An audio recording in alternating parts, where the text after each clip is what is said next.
America को uncle Sam कहा जाता है, लेकिन अमेरिकी प्रेसिडेंट अंकल डोनाल्ड ट्रंप की हालत घर के उस बुजुर्ग की तरह हो गई है जिसका कहा तो सब सुनते हैं लेकिन मानता कोई नहीं। डोनाल्ड ट्रंप का सपना शांति दूत बनकर नोबेल प्राइज जीतना है। वो अपनी मासूम सी ख्वाहिश का इजहार भी कई मर्तबा कर चुके हैं, इसलिए वो वहां भी पैचअप कराने चले जाते हैं जहां उनकी कोई भूमिका नहीं। और इसी वजह से अंकल ट्रंप को गजब बेइज्जती है मोमेंट्स का शिकार होते रहना पड़ता है। पहले भारत और पाकिस्तान के बीच सीज फायर कराने का दावा ट्रंप ने किया, जो बाद में सत्य से परे निकला। फिर ट्रंप ने खुद ही कहा कि उन्होंने सीज फायर कराया नहीं, बस कोशिश की। लेकिन कहते हैं ना कि ज्यादा कोशिश करने वालों की हार भले ना हो, बेइज्जती जरूर हो जाती। रूस और यूक्रेन के केस में भी यूक्रेनी राष्ट्रपति जेलेंस्की ने ट्रंप के दफ्तर में उनके बड़बोलेपन का जवाब दिया था। वहीं अब ईरान और इजराइल युद्ध में भी डोनाल्ड ट्रंप के साथ एक बार फिर गजब बेइज्जती है मोमेंट की वापसी हो चुकी है। इस बार तो ट्रंप को अपने एयरबेस पर ईरानी हमला झेलकर अपमान और आलोचना का कड़वा घूंट भी पीना पड़ा है। उसके बाद भी ट्रंप ने दोनों मुल्कों के बीच सीज फायर की कोशिश की। हालांकि ये सीज फायर महज 2.5 घंटे टिक पाया, यानी एक बॉलीवुड फिल्म से भी कम देर तक। पिछले 12 दिनों से इजराइल और ईरान के बीच युद्ध जारी था, लेकिन जब अमेरिका ने ईरान के परमाणु ठिकानों पर हमला किया तो अचानक से ये युद्ध महायुद्ध में तब्दील न हो जाए, इसकी आशंका जताई जाने लगी।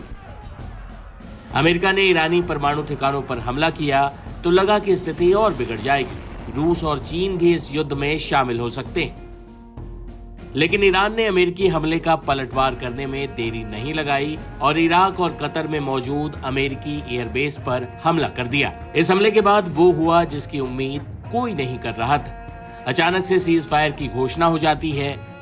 इस बार भी दुनिया की तमाम लड़ाइयों को 13 भाई सुलझाएगा की तर्ज पर अमेरिकी राष्ट्रपति डोनाल्ड ट्रंप ने सीज फायर की घोषणा कर दी। कहा गया कि सीज फायर डोनाल्ड ट्रंप के 3 पॉइंट फॉर्मूले के तहत हुआ है। ये फॉर्मूला क्या है ये भी आपको बता देते हैं। डोनाल्ड ट्रंप का 3 पॉइंट फॉर्मूला। सीज फायर पर डोनाल्ड ट्रंप का पहला पॉइंट है कि पहले ईरान युद्ध विराम करेगा।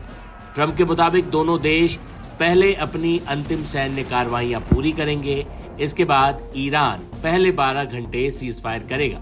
ट्रंप का दूसरा पॉइंट है कि जब ईरान के 12 घंटे सीज फायर के पूरे हो जाएंगे तब बारी इजराइल की होगी, यानी ईरान के 12 घंटे बाद इजराइल अगले 12 घंटों के लिए सीज फायर करेगा। इसके बाद आता है तीसरा पॉइंट। ईरान के 12 घंटे और इजराइल के 12 घंटे के सीज फायर के बाद, यानी पूरे 24 घंटे बाद जंग खत्म हो जाएगी। डोनाल्ड ट्रंप के मुताबिक 24 घंटे बाद युद्ध को आधिकारिक रूप से समाप्त घोषित किया जाएगा। ट्रंप ने ट्रुथ सोशल पर लिखा, अब जब सभी पक्ष अपने अभियान पूरे कर लेंगे तब युद्ध विराम शुरू होगा और 12 घंटे बाद दोनों शांत रहेंगे।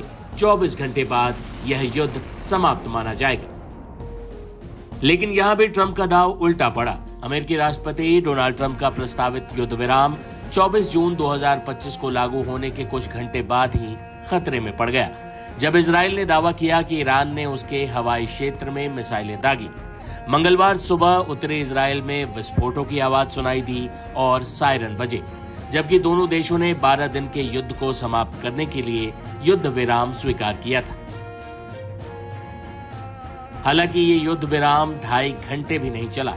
टाइम्स ऑफ इजराइल के मुताबिक ईरानी मिसाइल हमले में 4 लोगों की मौत भी हुई। इसके जवाब में इजराइल के रक्षा मंत्री कात्ज ने इस हमले के बदले तेहरान को हिला डालने की धमकी दी।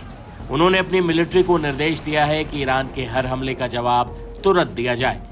उन्होंने कहा है कि ईरानी हमले के जवाब में इजरायली सेना ईरान के सैन्य ठिकानों और सरकारी प्रतिष्ठानों को निशाने पर लेकर हमले करे।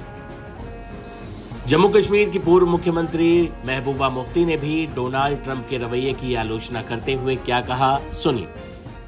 मैं समझती हूँ ईरान के लिए बहुत बड़ी कामयाबी है अल्लाह ताला की तरफ से, जिन्होंने खाली हाथ सिर्फ अपने जज्बे शहादत और ईमान की बिना पे ये जंग लड़ी और अमेरिका जैसे सुपर पावर, उसका जो बगल बच्चा है इजराइल, उनको घुटनों पे लाया, जिसकी वजह से ट्रंप मजबूर हो गए कतर वालों को रिक्वेस्ट करने के लिए कि भाई इज़राइल तैयार है सीज़ फायर के लिए, आप ईरान को तैयार कर लीजिए। तो मैं कहती हूँ ये हमें तो ईरान की जो शहादत का जज्बा उनके लोगों में है, उनकी आर्मी में है, उनकी लीडरशिप में है, उसको सलाम करना चाहिए। और हमारा सर आज फ़ख्र से ऊंचा हो गया कि ईरान के पास तो कोई न्यूक्लियर बॉम्ब नहीं था, कोई हथियार नहीं था। वो तो सिर्फ जो जिसको कहते हैं शेर खुदा हज़रत अली रूह रज़ी ताला अन्हा के उनके पैरोकार के तरह से उन्होंने एक जज्बे से ये लड़ाई लड़ी और पूरी जो इस्लामी ममालिक है दुनिया में उन्होंने अपना कद बहुत बढ़ा दिया।